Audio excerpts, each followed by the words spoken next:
Now, in a brazen online speech, disgraced MP Fiona Onasanya has begged voters to let her keep her job, despite the fact she's a liar and a convicted criminal who has disgraced not just her office, but the good people of Peterborough. Onasanya, a solicitor, was jailed for 3 months after lying about driving a speeding car. But despite her conviction, she's consistently refused to resign. One of her reasons? Because she needs her 77,000 MP's salary. I'm sorry, but we have a right to expect our MPs to be held to higher standards than the rest of us, not least because they make the laws that govern us, but most importantly, because as a member of the House, they hold much power and responsibility in their hands. Fiona Onasanya is a convicted liar. So how can she be trusted with the power of her office or to do the honourable thing in politics when her first instinct in life is to lie and save her own skin? The people of Peterborough deserve better, and let's hope the petition voters can now sign to force a by-election will see her kicked out. She deserves to be.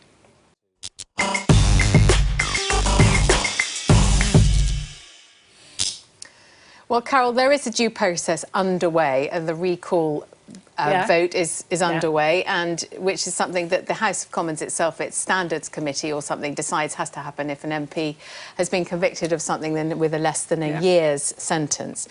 The MP in question, let's not condemn her out of hand. Let's hear what Fiona Onasanya has to say in her own defence. Okay. From the outset, I have maintained my innocence. I have not perverted the course of justice. I have not colluded with my brother. My defence was never put across in the media. At all times, they always put forward the prosecution's case. Now I have this opportunity, I would like to ask, people have asked for my resignation, but what would you do if you knew you were innocent? Would you sit back and accept it? Would you accept the verdict knowing in your heart of hearts that you are innocent? Or would you fight to clear your name? She's not the first MP to be convicted of a speeding offence, nor is she the last, nor is she the first MP to lie, nor will she be the last. That was the biggest load of tosh I've ever heard from her, because she said she hasn't had the chance to prove her innocence. Yes, she has. She had the chance in the High Court, and she had the chance in the Appeal Court. And Lord Leveson in the Appeal Court expressed surprise that she turned up without counsel, without notes, without any evidence to think. But also, she's talking like a victim here. She has been convicted by 2 courts. There's no doubt to her guilt. She also says, I didn't pervert the court. You're talking as if it's a hanging offence. Wait a minute. No, I'm not. I mean, what she did is let me make it clear. Yes. Let me make clear, she said she didn't pervert the course of justice. She did, because she willfully lied on a form that said her was driving. But the bottom line is what she should have done was held her hands up right at the start and said, yes, I was doing 41 and 30. She would have got 3 points and a bit of a fine, and move on. Right. By the way, let me just say, I don't think she should have gone to jail either. I think it wasn't a jailing offence. Jail is about constraining dangerous people. OK, Carole, if she had said, I did lie, should she remain an MP? No, because she lied by that time. OK. She should have just paid the fine for speeding, took the points and shot. Can I just say, well, a couple of things? I mean, first of all, I mean, I have to say, I'm kind of impressed by the brazenness of the woman. I mean, I could never imagine turning up to the Palace of Westminster with a tag. I mean, you've got to give her credit for that. No, you don't. Alone. But actually, at the end of the day, she's paid her debt to society. And surely we believe in we've paid her debt to society. We've paid her debt to society. She's paid her debt with her liberty and her time. And also, at the end of the day, surely we believe in second chances. And if we're saying Parliament should be... Would you want a liar as your PM? As your MP? I would say 90% of politicians are liars. Oh, I think you can't possibly say that. In fact, they're not convicted liars. In fact, hello, I can name a few of them who said we were going to get £350 million Don't go there, June. Still have their jobs. So if we're talking about lying, there's a lot of politicians who shouldn't have to. But the only thing I would just add to that is, at the end of the day, if we're saying Parliament should be made up of the people, there are a lot of people in this country who have lied, who have criminal records. I think she probably has a different perspective, actually, and maybe has something else to offer now she's been through what she's been through. But her argument in that clip is that I was innocent. Well, she's been before the court. The court's decided she's not innocent. She's guilty. That's the system. She's a lawyer as well. So she's a solicitor. She must. And she also knew what she was doing when she filled that form. And the requirement of on our MPs, if you go through the list you were talking about, if you go through the list, one of them it says behave with probity. And integrity. Now, I think you'd have to say in this case she hasn't. Now, do you remember there was an MP, a Liberal MP called Chris Hoon, who. I mean, who was a very similar story. He had swapped some points with his wife, or his wife had taken the points for him, so he wouldn't lose his licence. He swapped his wife with his mistress. And then he swapped his wife, and the wife decided she would get her own back. And in the end, they both went to jail. I think we're missing the fundamental point in this, because we are human, and sometimes people do make mistakes, and that's fine. But then there is also a thing called essentially gross misconduct in any role.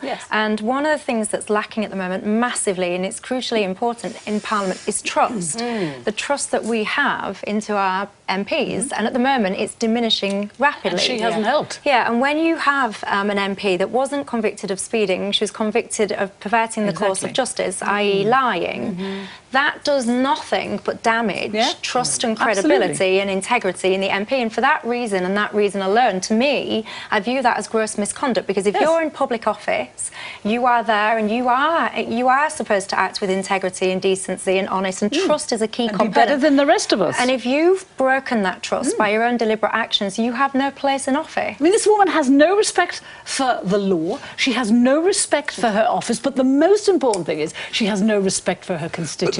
And that's why. But they're now going through a process. They're now going through a process whereby I think the exact figure is 6,967 people have actually got to go to a polling station.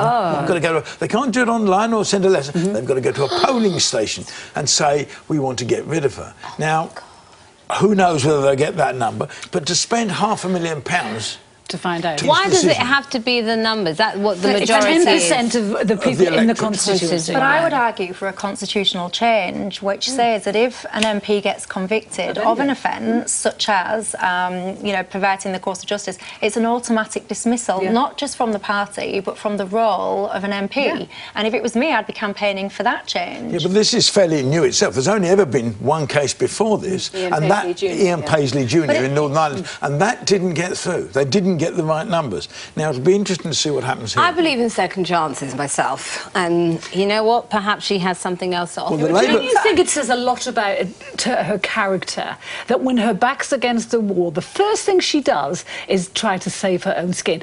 Had she held her hands up, she'd have got a fine, but she didn't. She chose, as a solicitor, to willfully pervert the course of justice. So look at the power that's in her hands as an MP, Jude. Look at the decisions that are in her hands. But are you saying she can't be trusted? So are you saying that no MP should have a criminal record then? Is that what you're saying? Yeah, I think I am saying that. No way, Carole. Yes. People make mistakes. Are you kidding me? But not MPs. Well, lots of members. I mean, I don't want to name names, but there are members of the House of Lords who went to prison for all of their expenses, claims and so on. Well, and then they're back in. They shouldn't be there. You know, had she been convicted of a speeding offence, of course not. Of course she shouldn't be chucked out for that. If you're convicted of something serious like perverting the course of justice, yes. Well, we will see. She got elected. I mean, remember, she got elected as a Labour candidate. She is no longer the Labour MP. The Labour Party have kicked her out, so she won't win again. But she only got elected by 607 votes. Yeah, but they won't win again. Well, time will tell. Well, time will tell. Yeah, but her majority was only 607. So